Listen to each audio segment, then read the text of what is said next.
السلام عليكم ورحمة الله وبركاته. هر أكوتو الدنيا تنا إجماع سأجرسيس إجماع تيتين سأجرسيس مجا كنا تلشاتي نالالا مجا إدو كشاشا كنا كيسا أولي قديمي نياتا سقطو نافلالا كن أمو ربي اتكن نجرا اتبسط اجرا سلكي دان هاسا تسا بك مجان كن جيرو غا سلكي جوهته كيسي كاتا بكتي مجان nyaata itti soqatu kana dhaabate jechuudha. Akka mucaan kun nyaata soqataa jiru immoo yaadaan hin beekan fakkaata. Akka ilaalcha kiyyaatitti jechuudha. San booda muuzii kiisii keessaa baasee muuzii naa nyaata.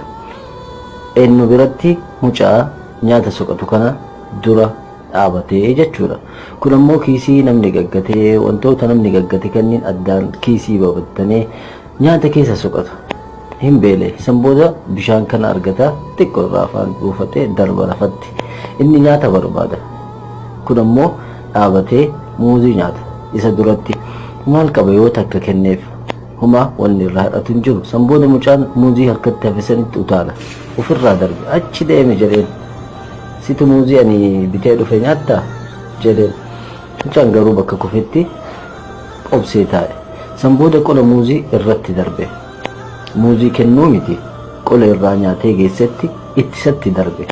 San booda hin qabaa miti makiinaa yaabbatee tare. Kun ammoo itti aaree jira. Gubatallee itti qaba akkaataa inni isa xiqqeesse kana jechuudha. Addunyaan tartee jechuu waggaa lama booda walitti deebine jechuudha amma.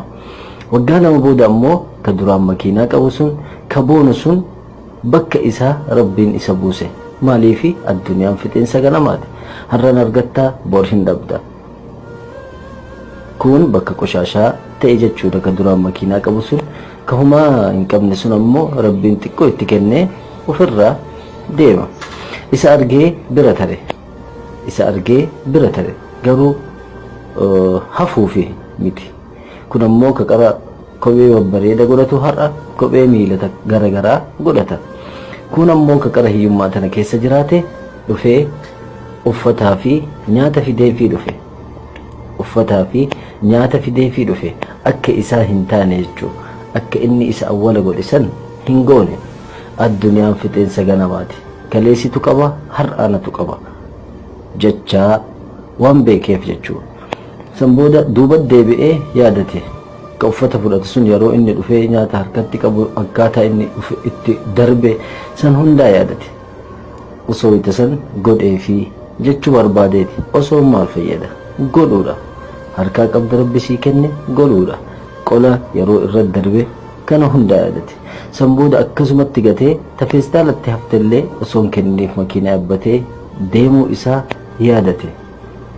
Hedduu gaabbeen itti dhaga'ame. Kalee wayita qabu san namatti tolan oolle. Gaabbiin hedduu itti dhaga'ame. Feestaala gurraacha kana keessatti ammoo nyaata fideefii dhufe. Kun jechuudha ka qara humaa hin qabne sun. San booda galatoonfachuu barbaade. Guftullee humaa miti. Argattee bira tartee yeroo argattetti ittiin fayyadamne.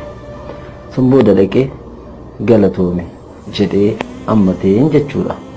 Kanaafuu yeroo rabbiin siif kennee sitti bassate namaaf ta'e namaaf godhe rabbiin wahumaaf siif kennee isa dhooggate. Yoo isinitti tole laayik gochuu hin dagatina, sheer gochuu hin dagatina, viidiyoolee dabree laaluu hin dagatina. Viidiyoo biraatiin haga walitti deebinutti nagaan naaf turaa isin jedha. Galatoomaa.